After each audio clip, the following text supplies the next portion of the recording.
Semifinal number 2, ladies. Let's go. We have Infernal Shrines as our first map, and this is the Epic Cup. Epic Cup is between Division 4 and 5 in heroeslounge.gg, so the average level of play that you're going to see here is roughly, it's between Platinum and Low Masters, which is pretty much what you usually see here. So we have the Super Kulaks going up against Hands Up, and the winner of this one goes up against the Johnny Sins Butt Buddies, so Team Sins is waiting in the grand final as the final boss. But over here on the left side we have May on Vagman, Triceracop on Hanzo, Shadow on Tacita, Talonidis on Stukov, Rikos on Leoric, and on the right side of the map for Team Hands Up, Caesar on Johanna, Mythzor on Murky, yep, the frog is in play. We got Pop and Fresh on Anduin, blah blah blah on Sylvanas, and Novariel is playing Cassia. Okay, let's go. It's gonna be fun. We got a Murky in play and a fishy deal already on level 1. That's one of the reasons why he and Tacita are Donald's favorite heroes. Okay, level 1, that's where we have the heat transfer. And Tacita has in the meantime gone into his normal Q setup. So he's going to look at the damage there. Fealty onto death on the other hand for Leoric. So he's going to come in with this one, trying to dominate that top lane. And I gotta say, it's just going to be fun having Murky in play here. Also, Cassia going straight up for the quest talent on level 1. Now, we've seen that a few times now in play. Especially when we look at the Panda Cup, where the top players obviously play right now. So we had, Dino, for example, with some insane stacks on the hero, but he's not the only one who obviously plays this one. So it could be a fun one. You see here, we have same time now as Leo is rotating between the mid and the top. Murky pretty much making the same rotation to secure the experience for the team, whereas the 4-mans are more so concentrating onto the mercenary camps after the 1-minute mark has passed. And the blue team walks away with 2 of them. So the Super Kulaks starting off pretty decently with 2 camps that can now push the lane for them. Actually, only 1. Sorry, my apologies. I kind of miscalled a little bit. This one has not been taken yet. I thought they already were able to lock that one in too. So that's actually a bit of a delay for them. So they took the one at the bottom of the map, but not this one. Shadow might be in trouble. Murky goes down, but don't worry, he's going to Murk again in no time. Tacita, yeah, he has to jump out from this one. Tacita has to move out and take this a little bit easier for now. Same time now, Murky with a tougher fish. Ooh, no slime build over here. So, we got the tougher fish in, but no slime build. It's a little bit disappointing. It's all about the prime time, slime time, baby. And all the stacks here. But yeah, a bit of a different setup. We also have the possession for Sylvanas as the level 4 talent, and the Eternal Retaliation for the cooldown reduction as usual for Jojo. So Johanna has that one in. And now that the next objective is soon going to be announced, the first one actually, we have both teams going straight up for the camps. And again, camp timings are important, more so if the first objective is at the bottom of the map, which is obviously the farthest away from these shaman camps. So top lane is going to be quite interesting with that then. Mythzor is already starting to annoy Leoric here as best as he can. It's actually kind of funny that the 2 of them go up against each other. Those are literally 2 of the few heroes that have some value in dying. And where dying is a big part of the style that you play with them. So it's kind of funny. Now down at the bottom of the map though, we have Hands Up establishing a very early shrine. And so far, nobody's even trying to contest this. They nearly have 10 stacks together, and the blue team hasn't moved in yet. Super Kulaks are a little bit slow to this one. Now that they finally come in, they get at least a few of those connected, but this could still be a bit tricky. There's a lot of wave clear for the red team. And Johanna, of course, leading the charge with Eternal Retaliation right here. Needs to be a bit careful with the Iron Skin usage now that the cooldown has been increased. And here comes Vagman as our little ice lady is trying to make a play. Murky at the top has actually fallen to the minions, but the big fight is happening down here. This is where we could see the first real kill. Not yet. Level 7 for both teams is available now though. And we have the skating away. Right here. Okay. Going a bit for the French defense here. Trying to get the extra movement speed so they can run away a little bit faster. And yeah, not quite really what you normally want to look for. Murky's coming in out too. It's a 5 versus 5 all of a sudden. Yeah, May, careful. Oh my. She needs to get out of here. And she needs to get out quickly. The trade keeps her alive for a little bit longer, but she's also running out of mana. Whereas the Arcane Punisher is now moving bot side after it was barely taken by Hands Up. I mean, that was a clutch one, to say the least. Yeah, and of course now we have the push coming through. With Sylvanas, that thing is even more dangerous than it usually would be. So that's not only the wall destroyed, but in theory they might just be able to go for the fort itself, and that would be a huge victory and a huge win. They're already trying for the kill, and they get Tacita. Tacita is down, and so is the fort. Fort down, Tacita down. I mean, that's a great start for Hands Up. That's actually 2 kills for them, 0 for the opponent's team, not counting the Murky kills. We have only 12 stacks for Cassia though, so it's not really something to write home about. But we still have them with map control, thanks to them eliminating the bottom fort, winning the objective and getting a kill on top of that too. So that leads to a level lead, which can easily then translate into an early level 10 ability, and therefore a map advantage that you could capitalize on by, for example, taking the camps, maybe sneaking your opponent's shaman camp away, pushing into another fort if you have an opportunity, or simply setting up another kill. So there's a lot that you can actually do with that. But we'll see what they do with their advantage. I mean, even just taking an opponent's fountain down might be worth thinking about here. Yeah, let's have a little bit of a setup. 10 is in. And there's a light bomb. There's already our setup for Jojo. We have the Valkyrie in, and Murky is waiting. I mean, given the setup that they have, I would really say for Murky, you can definitely just simply go for all the Murlocs. Oh, there's the setup. He goes for the Octo Grab. Murky goes for the Octo Grab and doesn't grab anybody yet. There we go. There's the grab and there's the kill. Goodbye, Hanzo. Our little hipster with the beard has been taken out and now can stick his bow where the sun doesn't shine. 3 kills against 0, and they open up the wall. Got the level 10 ability, pick a kill up with it, still have the level lead, do a little bit of structural damage. And so far so good. I could have totally seen them here going into the March of the Murlocs, to be absolutely honest with you. But not so in this game. We got a little bit of prime time, slime time with this. Again on level 10, the Ice Wall. As I said before, Ice Wall for this tournament was the only talent that was allowed on level 10, because there's still a bug with Avalanche that you can abuse. So that's why we've seen that not only in the first semi-final, but now also in the second, for everybody that is wondering. Obviously, on the semi-pro level, when you look at all of the builds, we always see Avalanche getting picked there, since Avalanche is actually allowed in the Panda Cup. But now that this continues, the question, or one of the questions, is still if in the later stages of the game, Hands Up will still be able to win these fights. One of the issues that they have is that Cassia is not really looking too great on the stacks yet. She has barely 15 stacks, and that's after 7 minutes. So, would love to have at least a few more available, but currently not have that. So, let's see. Rico's up at the top. Needs to be careful too. And there's a lockdown again, and the kill. A little bit of a heavy commitment, to be honest. I mean, they just committed 2 big ults to this. Murky and Johanna. And Leo is going to be back in another 10 seconds, roughly. So, I'm not really sure if it was worth it to commit both of these cooldowns for it. To be fair, they got the wall thanks to that push.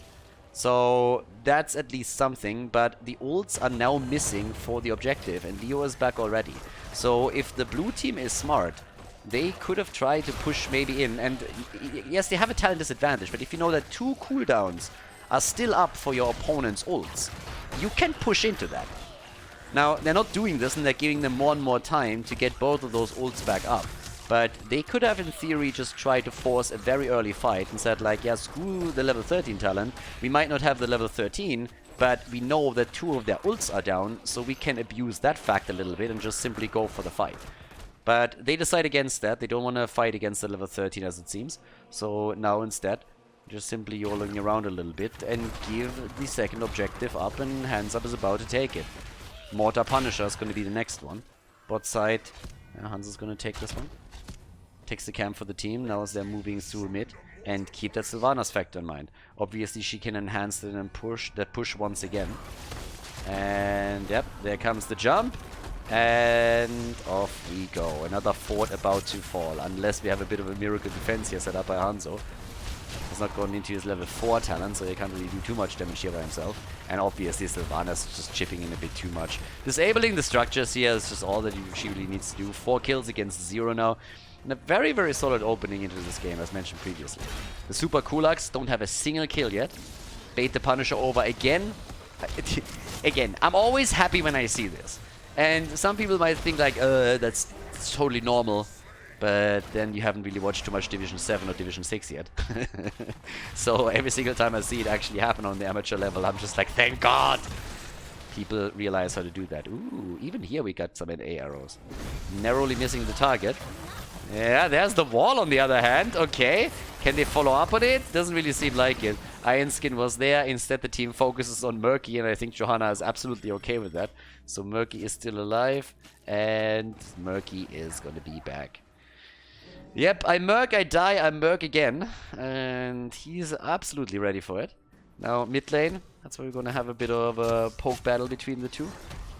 But the problem is really that we have Hands Up just walking away with more and more experience, and the gap is increasing.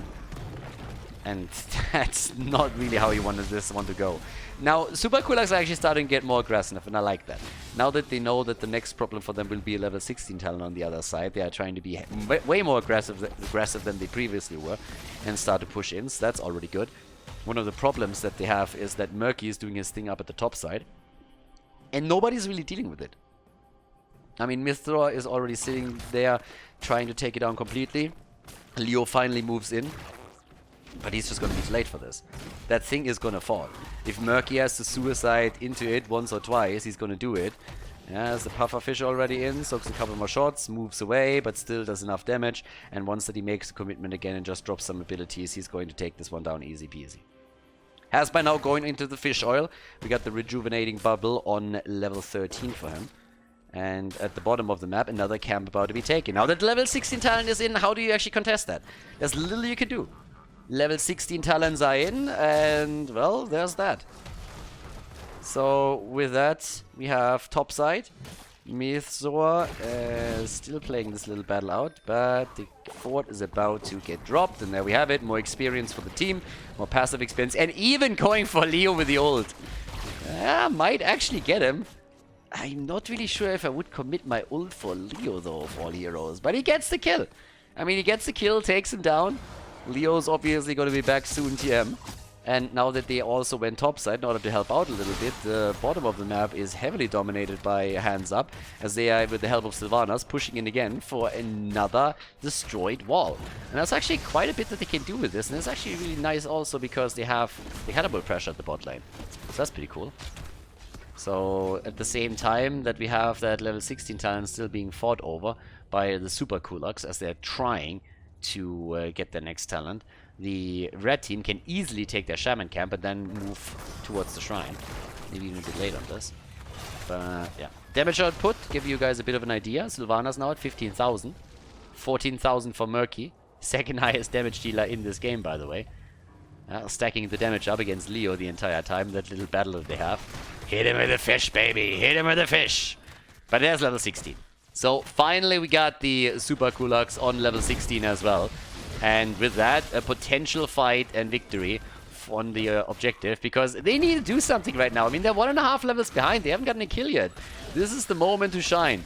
This is the moment to really show that you have a chance to turn this around. Executor's Will is now on level 16, also taken by the blue team. But they are 17 stacks behind on the objective, and they really need to make their play now. Murky is just annoying the backline the entire time. Early ult, here comes the Hanzo arrow, connects with 2, the wall hits 3, and now they might just be able to follow up on that. There's the Entomb setup. Where are the kills? They still haven't killed a single hero, and 2 of them are already low. Could be the end of my... May goes down, and Murky, he doesn't care. I mean, technically, at least, it's a kill now for the Super Kulaks, but it doesn't change the fact that they are again on the run. Leo is already in trouble. Johanna's trying to follow up. Octo Grab is still available. If Murky gets close to, let's say, Tacita, he can go for the Octo Grab easily and have the rest of the team follow up. 7 kills to 1 as Leo is down. 29 stacks, and this is looking more and more as if the next objective is also going to end up in the hands of Hands Up. Nicely done. I mean, yeah, it's all that murky. It's all about the frog over here. Alright, our little frogger is currently trying to pass down to the mid lane. And, I mean, he has an insane amount of wave clear, too. If you look at the siege damage, he's at 117,000. Tassadar is at 100k, Leo pretty much too. But Murky is taking the cake here when it comes to siege damage. And he's already working with a fishy deal on more camps that he can grab, which he just did, and can now just continue down to the bot lane and push it out even further. Instead, he plays around with Leo in the middle of the map a little bit, but it doesn't change the fact that the top lane is now heavily attacked. Half level is missing to 20, and then Storm Talons for hands up. And off we go. Here comes the Valkyrie, and that might just be the end of Stukov. He's in trouble, he's low, gets slowed, and that should be it. No, he actually gets away. Now, the keep has one problem, it can't run. So that's the end of it. Keep is already down. And now the bot lane, another one eliminated. The team has now moved towards the middle a bit to assist the camp. Is transitioning towards the bottom. Could maybe even take Leo. Nah, not quite. But is still able to push us out even further if they want to. They could really siege up on that second keep. They have level 20. They have a 2-level lead. So they could siege up here a bit more and try and make some plays. But yeah, camp's obviously also up.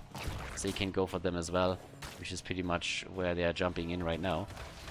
One camp after another. And even timing it, or apparently trying to. Blah, blah, blah takes it. Great nickname. Gotta appreciate that one. Yeah, I was waiting for the Blessed Shield. That really looked like Caesar wanted it.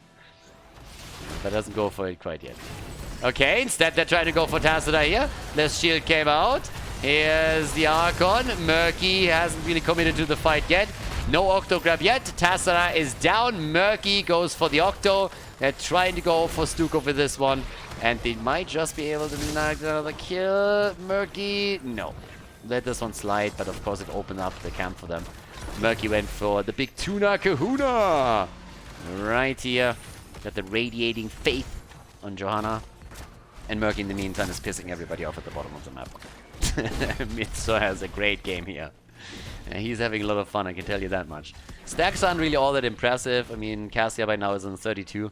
They're 16 minutes in. Nothing crazy. 140 for Tassadar, so he gets some serious damage out.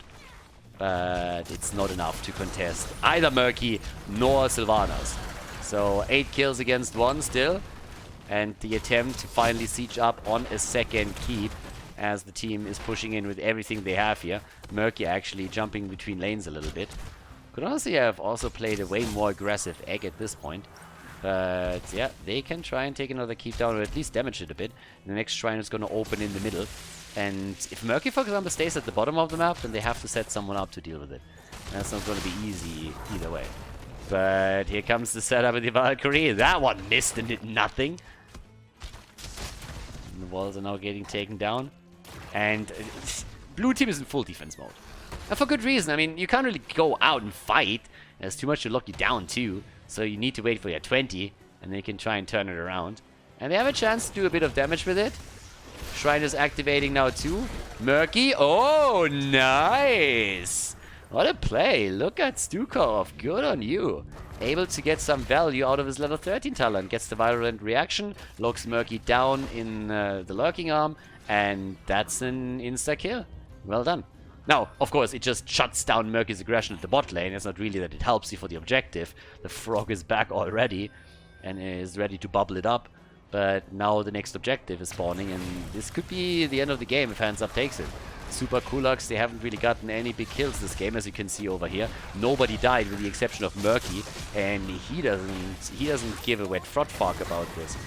So, yeah. There's another setup. Not the one he aimed for, but Blessed Shield, Light Bomb, a kill against Stukov. What a setup into this fight right now. Yep, there's another kill, and they are going absolutely bananas on this. Boom! Pretty much all of them down. They're going to try and chase my as well. She's dead too. Yeah, and those were some pretty solid kills that we just saw there. I mean, they opened this up with a beautiful combo. Light Bomb, Blessed Shield, everything got thrown out there. Then we also had the Octo Grab coming in, and now they can easily move up towards the top and try to go for the win in game number 1. The best of 3 series here obviously going to continue then on map number 2, but the lead goes to Hands Up in the semifinal as they are taking the core down. They want to make it to the grand final to face up against Team Sins. But for that, they have to win map 2 as well. So we're going to jump in right away into map number 2 as the red team takes the lead in the best of 3 series here at the semifinal of the Epic Cup.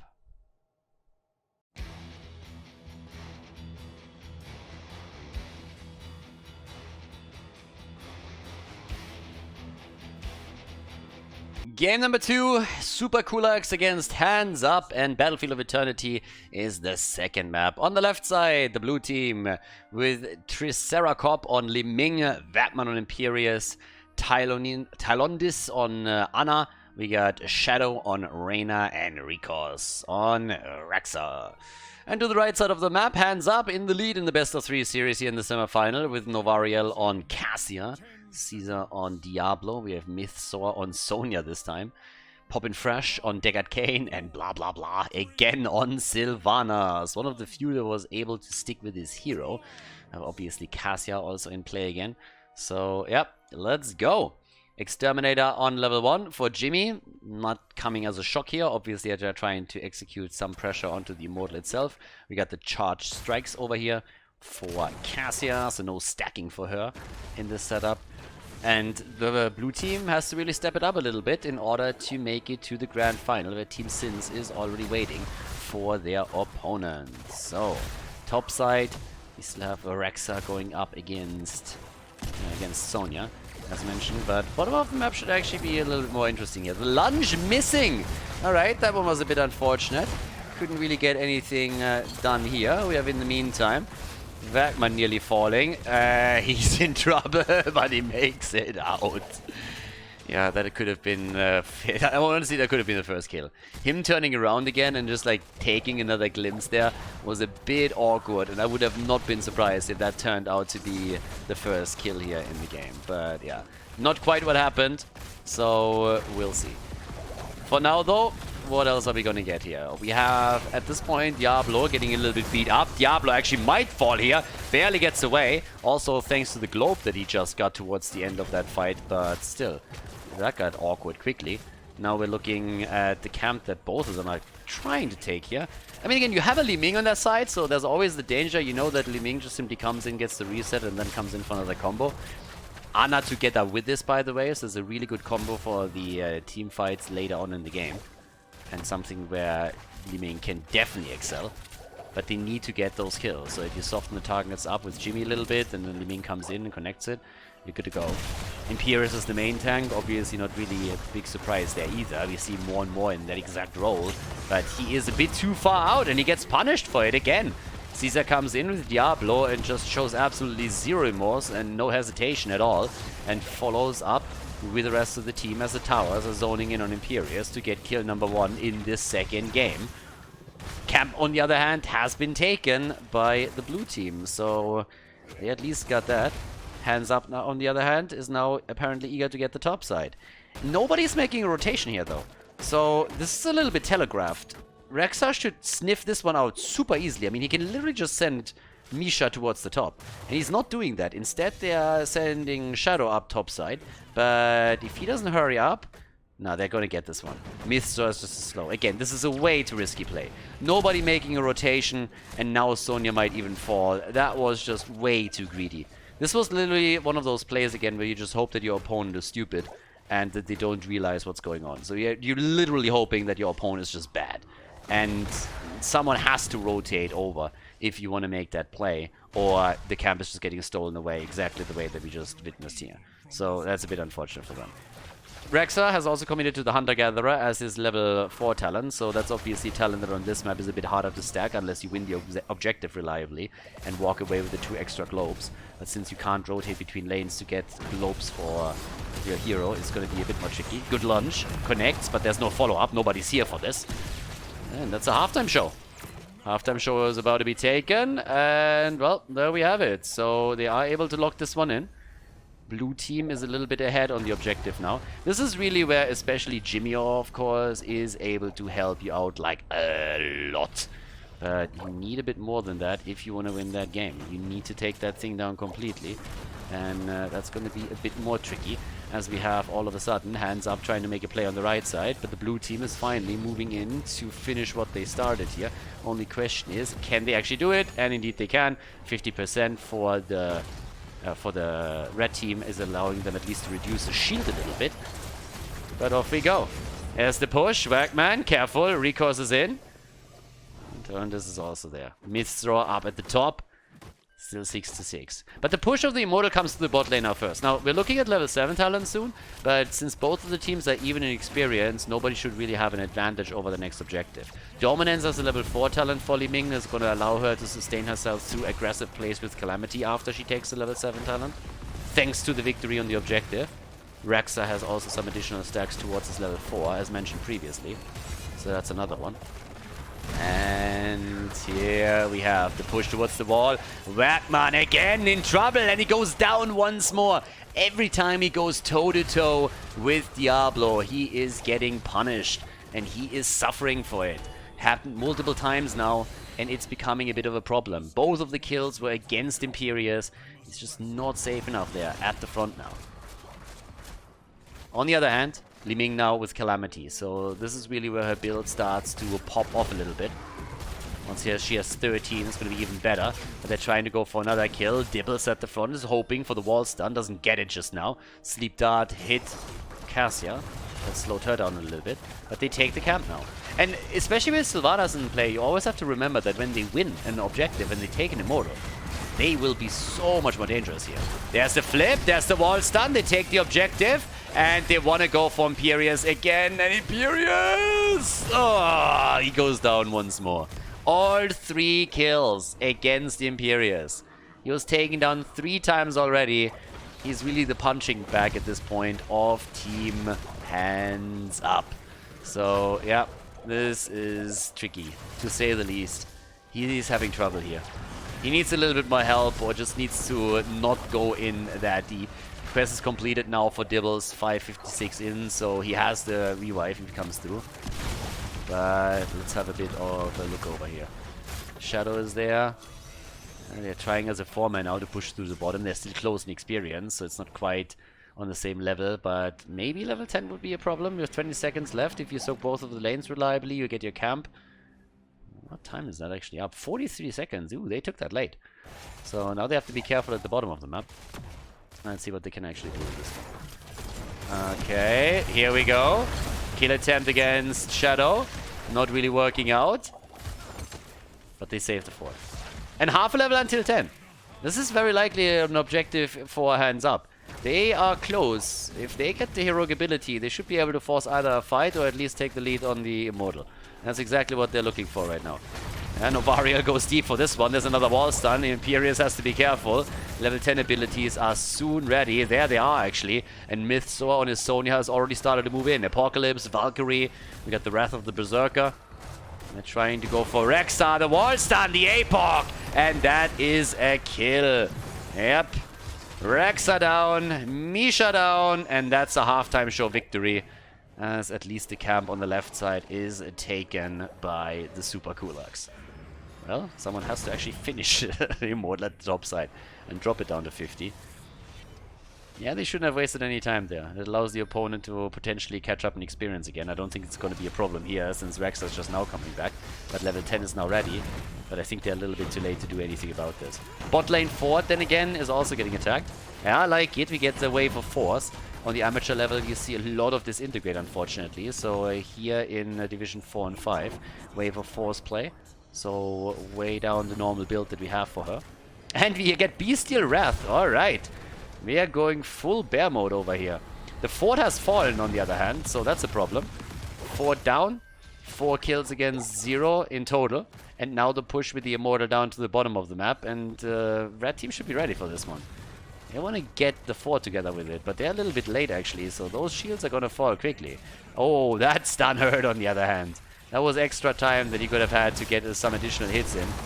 Yeah, Valkyrie not working as Diablo puts him out of the Valkyrie path, but the kill comes in again. Once more it's Imperius that falls. 4 out of the 5 kills against the Super Kulaks were against Imperius. He is getting murdered in this game. He's absolutely getting crushed at this point. Yeah. We get the kill now up at the bot lane against the Ford. Top side, Mythzor is actually doing a whole lot of work here also. I mean, he's really starting to damage the Ford too. Now he's going to lose out on the support of the Wave and the Shaman camp, but the rest of the team is moving in, and with the help of Sylvanas, there's a very good chance that they have a shot at taking that Ford down. And, hello? Rixor is going way too deep, doesn't realize what's happening either, and that's the kill right there. Good kill set up, and now they obviously open up that Ford. So let's take another quick look at that gang. He just doesn't see what's coming. There's apparently no communication of what's going on. Sees the wave a little bit too late. They jump in, take him down, and that's an easy kill for them. And the Ford falls afterwards as they go in and capitalize on the fact that they just eliminated all the opposition on the top lane. So with 6 kills to 0, Hands Up is just on a path to the grand final here. And Team Super Kulaks, they need to try and find some way in order to bring this one back. And it's gonna be tricky, because now you're level down, you're 6 kills behind, you don't have a level 13 talent, so it's starting to become a huge problem for them here. It's all about the objective and if you can take that, and that's where Jimmy, of course, comes into play, since he is really the biggest asset that the team has in terms of immortal damage. Now there's also Li Ming, who can do a lot of work with just shelling out those combos over and over again. But yeah, this is still something where they could potentially take one. I mean, the damage isn't really looking too bad for them. They currently have 18,000 for at least Jimmy. Now a little bit of an attempt to set a wall stun up. Yeah, Misha doesn't care. Misha doesn't care. She's always going to be back. But at least for the objective, it's going to be 13 versus 13, right? So even talents are worth a lot. Top side, that's where we now have the next attack coming in, and at the bottom of the map, yeah, that's where they're trying to get the final experience points to get the level 13. So that's what it's all about right now. Get 13. Don't fight before you have 13. No, no, Imperius, why?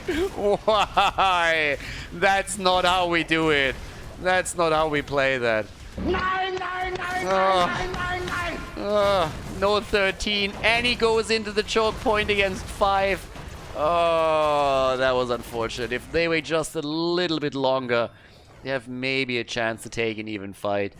I guess he saw an opportunity, or he thought there was one, but going up against the front line on the other side didn't really do him any favors either. 7 kills against 0 now, and an easy big immortal for Hands Up. Oh, that one hurt. Yeah, that one hurt a lot, honestly. I was really hoping for a big fight on 13 talents and a chance for them to come back. But now there's another combo from Diablo to lead into this, and it allows them to get the kill against Rexa. Nicely done. And this, ladies, is how you set up a Diablo combo. You come in, bam, there we go, with the Apocalypse. Apocalypse first, then the Shadow Charge, Overkill, and bam. Take the target down. They get a kill against Rexa just in time as the objective pushes through the top lane. We have Sonya defending the bottom of the map as she aims to take the Shaman camp down.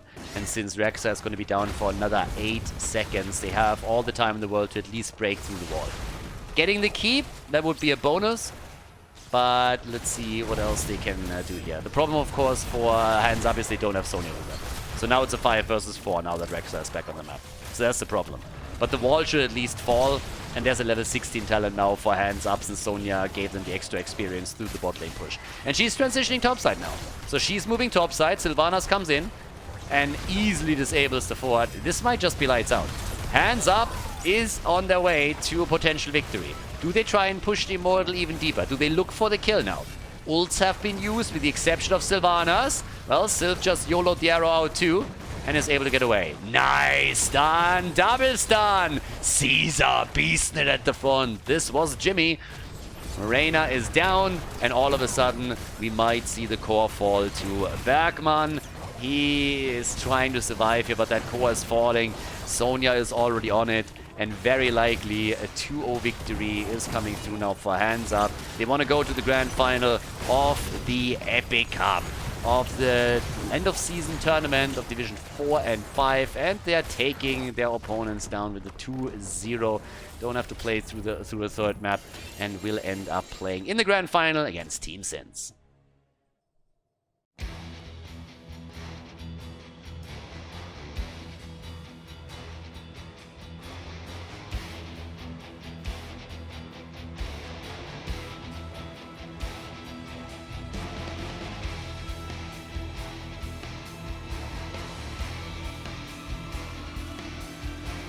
Thank you everybody for watching the video today. I hope that you enjoyed the show and the commentary. And keep in mind that the spoiler protection that is going to run for the rest of the video is made possible by all the support on patreon.com. So guys, if you want to support my work, if you want to help me start new projects and keep the spoiler protection in place, please consider heading over to patreon.com/Khaldor. There's also a link in the YouTube description, and check that out. Thanks in advance, and see you guys next time with more esports coverage here on Khaldor TV. Have a great day.